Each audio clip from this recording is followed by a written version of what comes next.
What's up, Wellspring parents? I'm so excited to get to join with you and to get to do just a little brief parent training. That's what we're going to be doing this month, is sending out just a few short videos once a week for you to be able to look at and for us to help you during this really difficult and unique season. And I know if you're anything like me, I'm getting really sick of having to say that and listen to it, because it is just a smack in the face of the reminder of the situation we're in.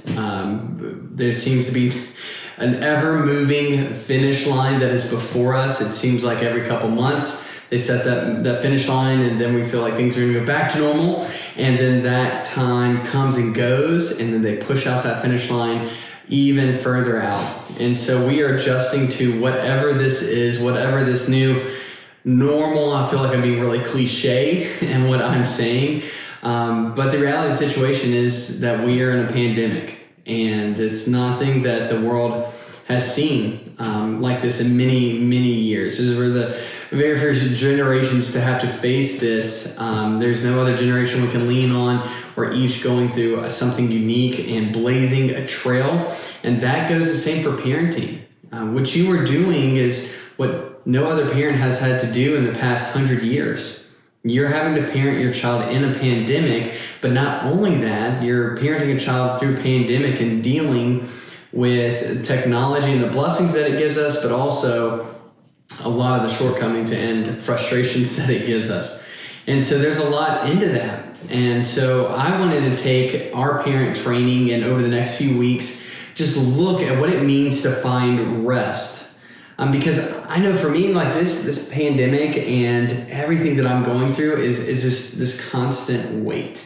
I'm reminded of it every time we go to church or every time we step out of our door. We are having to put our mask on and loving our neighbor, but it is just this constant reminder that we're not in normal times, that there's something wrong, and we are trying to figure out a way through it.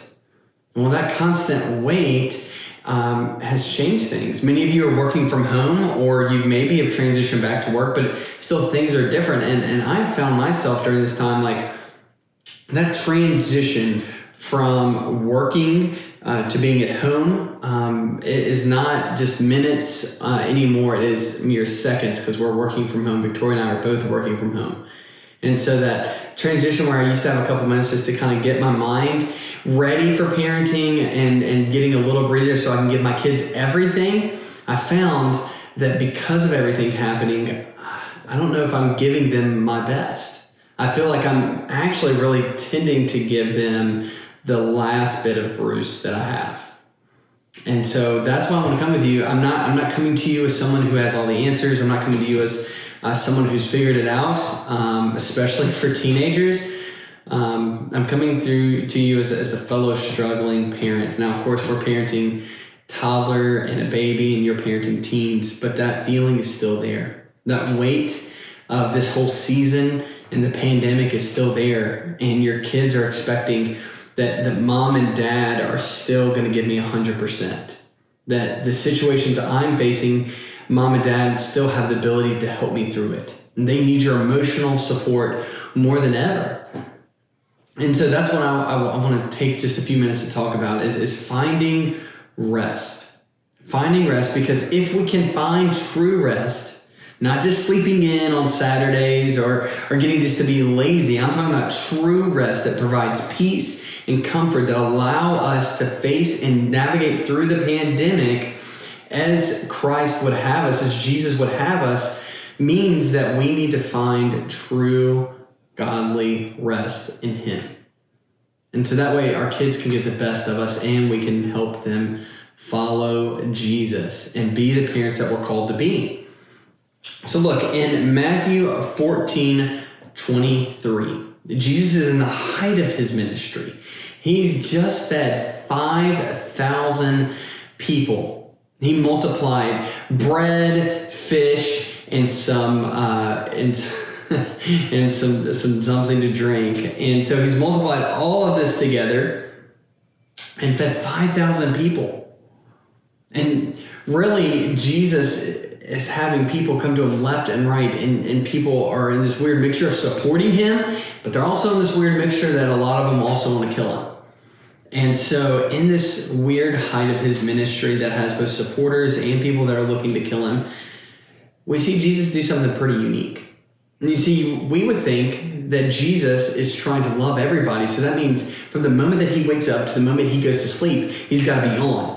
He's got to be ready to help people. And yet, in Matthew 14:23, right after this huge miracle, right after teaching over 5,000 people, Jesus sends his disciples away and he sends everyone else away and he spends the afternoon with God.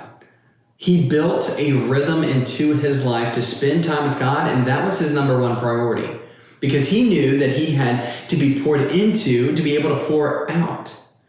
And in your life, how are you finding rest during this season? What are the rhythms that you're producing to find rest? What are the rhythms that you're seeking and making? Not that you're just falling into, but the ones that you are making to find rest. And so that is the very first thing that I want to encourage you to do. And that's the only thing that I want to encourage you to do through this week is to find and make time to be intentional with your rhythms. And so Jesus does this time and time again. And we see it in Matthew 14:23. We see it in the Transfiguration where Jesus goes up to the mountain and spends just amazing time with God in Matthew 17. And even 40 days after fasting, he has angels come to him and he rests again. Jesus built rhythms into his life to make sure that he was spending time with God because that is what true rest is. It's not chilling on our couch and watching Netflix or watching Mandalorian season 2. True rest comes when we come to our Creator and say, God, I need you. I've got to spend time with you because I'm made to be with you. And here's what I want to encourage you is that this season is a funky, weird time. And many times I found myself building a rhythm just lackadaisical, like kind of halfway, like whatever the day gives me is what I'm taking. And where I used to be really like set. And for some reason, the pandemic has caused me to be really relaxed on creating those rhythms. And so I am being all the more intentional to make sure that I'm setting rhythms, and that's going to be my number one priority. If things don't get done because I'm not spending time with Jesus, then so be it, because Jesus is the number one important thing to me.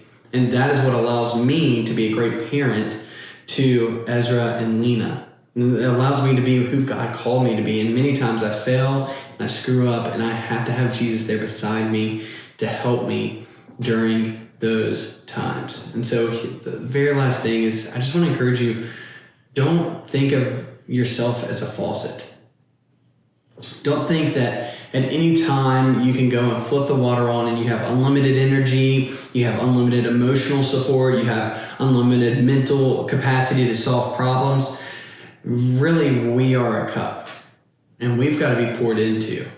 We've got to have the energy to be able to be with our kids. We've got to have the energy to be able to emotionally support our kids. We've got to have the mental capacity to have a conversation with our kids and be intentional. And so those things get eat up throughout the day. And we've got to find the time to rest to recharge those. But don't buy into the lie that you're a faucet. And see, Jesus is really our faucet. He's our well that we go to. And he's the one that pours into our cup. So are you taking the time to build rhythms so that you can have your cup poured into, and that you can be the parent that God has called you to be the great parent that God has called and chosen you to be? And so that is what I want to encourage you with today, to make the time and to find the rhythm so that you can be the parent God called you to be by spending time with him. Thank you, and have a great week.